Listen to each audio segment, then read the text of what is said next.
This is Lord Bolton versus name I can't pronounce here, which will hereby be called Blue. We have Indians versus Ethiopians. And no, Lord Bolton, he likes the feudal age play. He has my respect. I like feudal age myself. I would play extended feudal age whenever I can. It's more fun to play all the ages, not just skip them and rush to imperial age, you know. You hear me, arena players? Anyway, enough rant. Anyone can play as they like, of course. Lord Bolton caught my attention a couple of weeks ago when my Norwegian friend Nope sent me a game. Did I actually have that Voting Squires thing? Sorry about this. I want to hide that one as well. Still not Wandering Squires.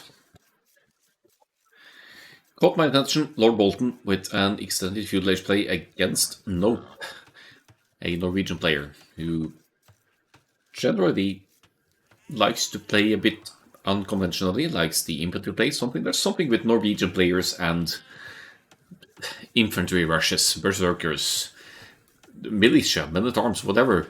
They just seem to love it.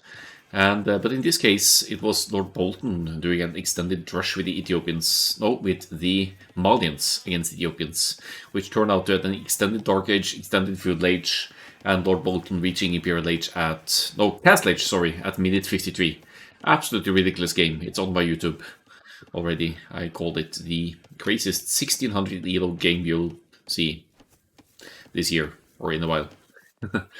And yeah, so 1600-ish 1-1 ELO here. We have the Indians for Lord Bolton, which would indicate scouts into cav archers for many players, but we might just see extended continued scout spam in the feudal age as well. You never know. Indians, they get extra pierce armor on their cavalry line as AC bonus, but it starts in the Castle Age. So their scouts are nothing special, but they do get bloodlines, they do get husbandry in the Castle Age. So bloodlines and the appropriate upgrades until the Imperial Age, where they lack the last armor. Now let's have a look for the blue player here. What that plan is over here. Only a house, so this could be a 3-mil rush from the Ethiopians. Never mind, the mill is going up. What would make sense with the Ethiopians is to go for the men-at-arms, because they get 100 food, 100 gold upon reaching each next age. So, in theory, you could just go men-at-arms without having to worry about collecting gold for the upgrade for your twin militia. That will become men-at-arms. So you could play real early men-at-arms with the Ethiopians if you feel like it, but if you go for the more generic 22 pop or possibly 21 pop men-at-arms, you'll still be left with a solid economy going into the next stage.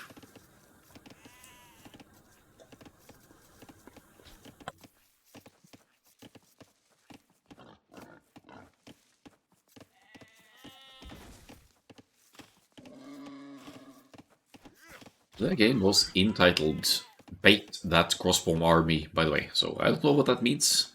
We'll have to wait and see.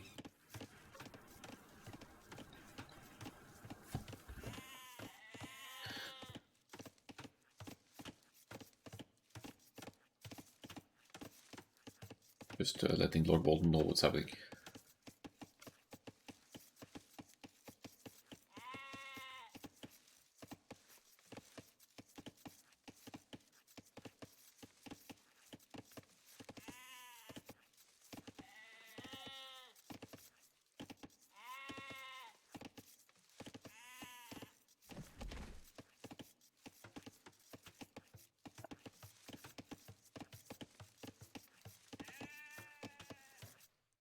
Back to the game. Sorry, I had to answer a quick message there. Lord Bolton on a scouting spree here on the movement with the scout.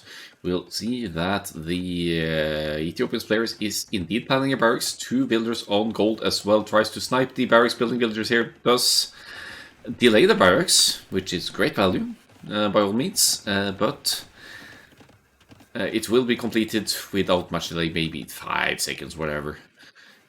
Blue has the scout forward, also snagged a sheep on the way.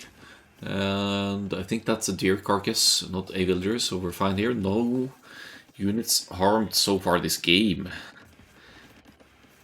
Lord Bolton with the barracks, but also hitting feudal age here at 20 pop. This is going to be the scouts.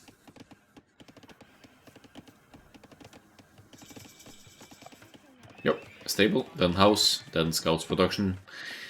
And as we can see, is the militia in production here for the blue player. Has lost... no. 20 villagers, 1 scout, 21 pop men at arms for the Ethiopians player. Once that feudal age kicks in, the idleness time is equivalent to that of 1 villager. So that's a significantly later feudal age, and in practice, reaching feudal age at the timing of 22 pop here. Not the end of the world for the men at arms player, but as Lord Bolton moves, it's already producing the scouts here.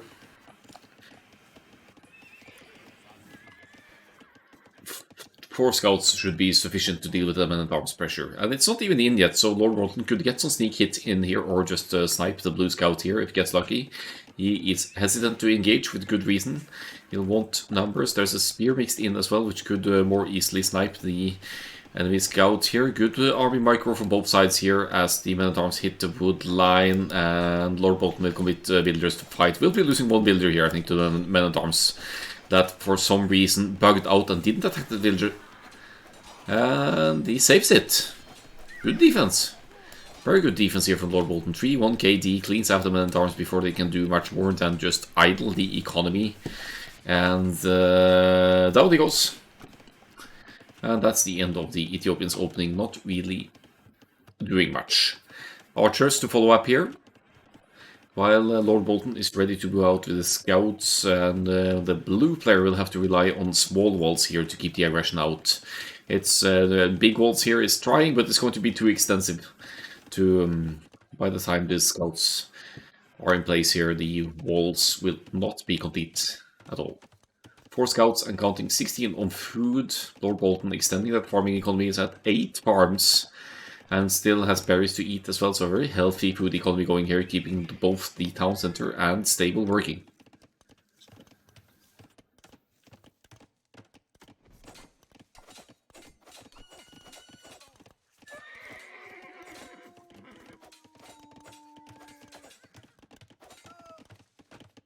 One villager, first villager blow of the game, and let's just take a little sip to that.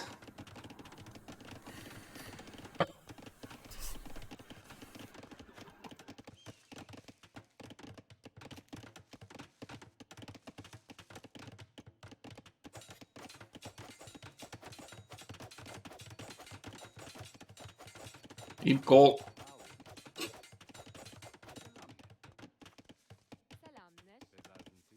A little bit of a chatting there. Nice of blue to wait for the phone call. Some players like me hate in-game pauses and would rather quit the game than wait for a 1-minute call like that. But here we go. Scouts are on the move. Very good scouts play by Harry Lord Bolton. Look at that. 8-2 KD. Didn't manage to snipe 2 villagers. Might even get the walling villager over here as well if he spots it. But there are spearmen chasing as well. So you'd have to be careful here.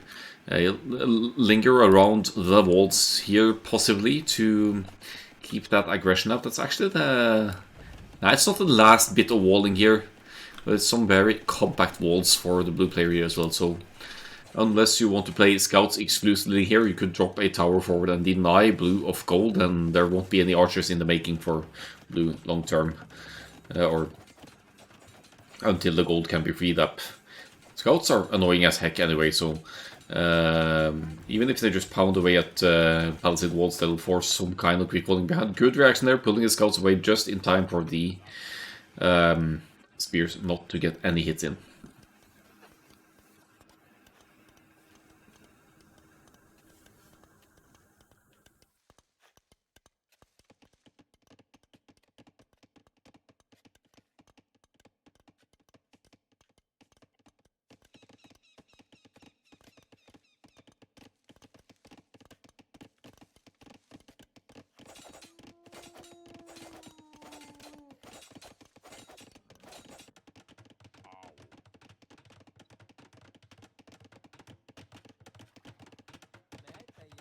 No, Lord Bolton playing it open here. That's my kind of playstyle here. Not cowardly full walling by the early game. This builder is extremely weak though, and if blue spots this, that is one dead woman right there. Oh, come on. Come on. If you have a faster fire archer, this should be dead. Attack! Well, still gets a villager, but somehow that weak woman escapes. That's one kill for blue. So first villager kill for blue, about to get more, possibly. There are some spears here, but Lord Bolton has the defense in. No bloodlines, no attack, but the defense that helps goes a long way against archers and spears here, especially if you're able to focus down the spears like Lord Bolton just did. We'll chase down these faster firing Ethiopians archers and yeah, clean up quite a few of them. Actually deletes the mining camp there to deny the archers of a choke point here.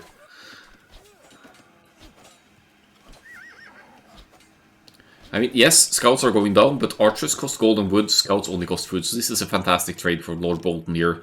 Sitting at a 21-12, a very much positive KD here. Lower idle TC time, and also using playing the mobility to perfection here. Is using the scouts both aggressively and defensively here, and that's what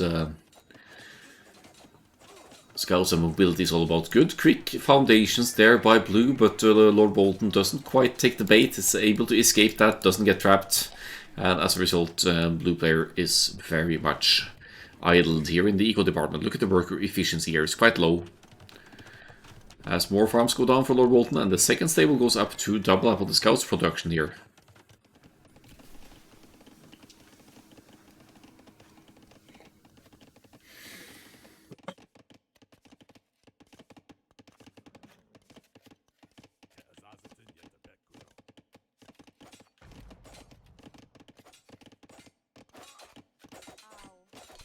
That's another villager kill, so that's 8 villagers killed by Lord Bolton so far this game. 40 to 31 villagers here. Pretty darn solid performance thus far.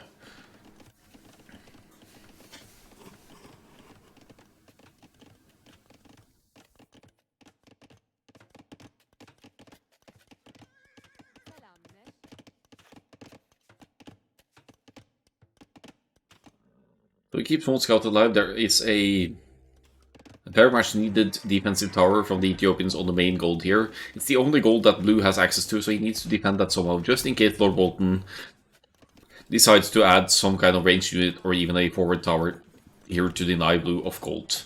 That's not quite the case for Lord Bolton here. Yeah, Dennis, we'll try yours as well. It probably works. All of the games have worked so far, so the hotfix doesn't seem to have broken anything. They basically just fixed the servers, I guess, and not really the anything else. So maybe we'll cast one more. We'll cast one Dennis game as well. We always have Dennis for the drunk casting sessions, so that's the way it has to be. So what are we looking at here? 12 scouts and counting, 29 on food, 2 stables consistently producing here. Now finally the walls going up for Lord Bolton, but not stressing them, which I like to see. At some point you'll need to try and secure yourself, of course. But look at the numbers here. It's 12 to 11. +1/+1, or yeah, full feudal age upgrades for the archers. Almost full feudal age upgrades for Lord Bolton as well. But now we're going to the cast age, which will unlock light cav with that corresponding pierce armor for the Indians. And this is a great engagement, and blue is being wasteful with the Ethiopians archers here, especially now when on the way to the castle age here and so dependent upon the crossbow numbers or archer numbers to become crossbows. Great engagement there by Lord Bolton, even if it's only halfway to castle age here. That's a clean up with a minimum of losses surrounding the archers and showing the potential power of extended scouts here. University and markets going up for the blue player here. Eco seems on the low side. That defensive tower means that he can't really sell stone for gold access either.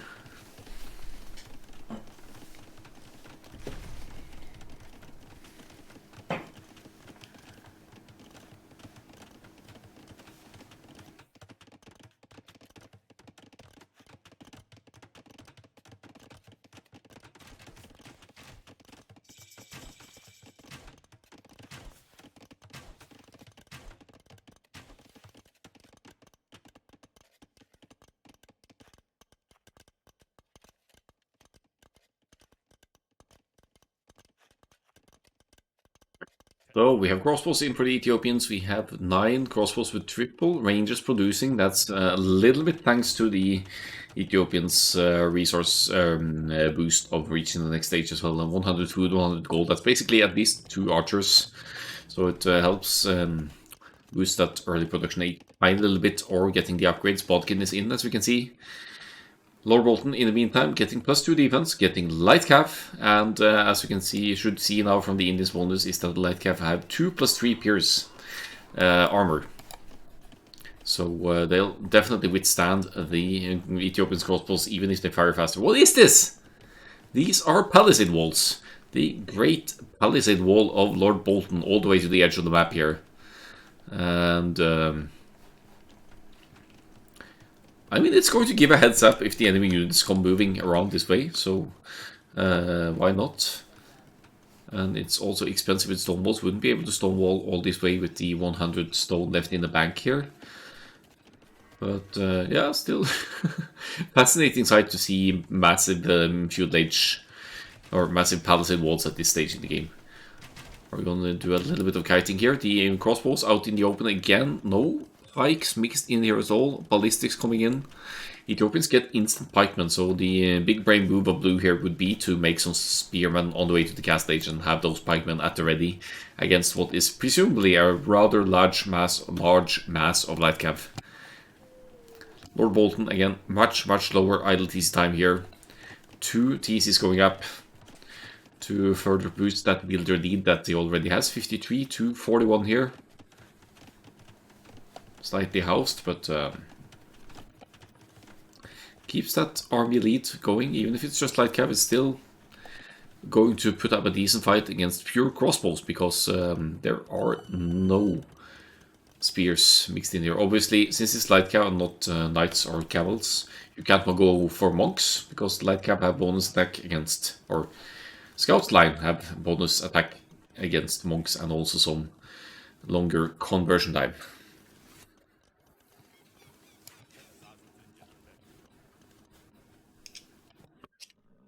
Just one moving out, sees the crossbow group. Are we going to get this around here? It's going to. Alright, he's down. Fine. Here comes the light cav. There is a potential choke point for blue, but blue doesn't get the choke point. This is a big fight. Massive fight. Okay, finds the choke point, but what's that going to do? It looks like this mass of crossbows here. It's like 18 Ethiopian crossbows, and still they need 2 or 3 volleys to focus down the Indians light cav. This is ridiculous. I mean, this is just food for Lord Bolton. Why? You can easily waste these. They're called trash units for a reason.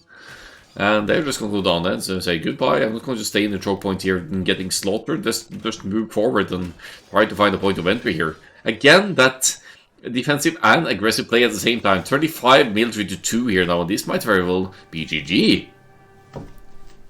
Power of the scouts here, ladies and gentlemen. And the palisade's not quite complete, but who cares?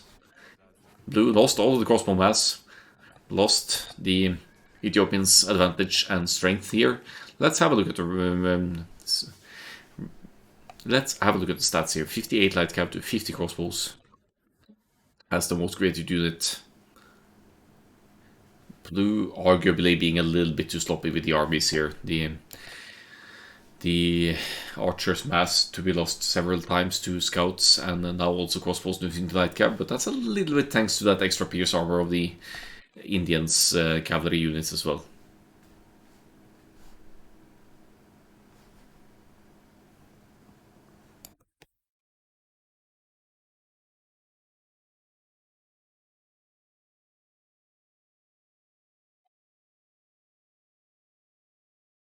Pretty similar uptimes here. It's a later feudal age for blue because of that idle time, 25 seconds idle. Otherwise, they're sort of early cast age for the Ethiopians here, but look at the villagers' difference as well. Actually, all the way since mid-feudal age here. They're pretty even at this point. And then Lord Bolton gets some kills in, did get 8 villagers in the feudal age with the scouts. And escalates on that lead with the additional TCs and closes out the game with a fantastic fight against the crossbow mass as well. GG, well played.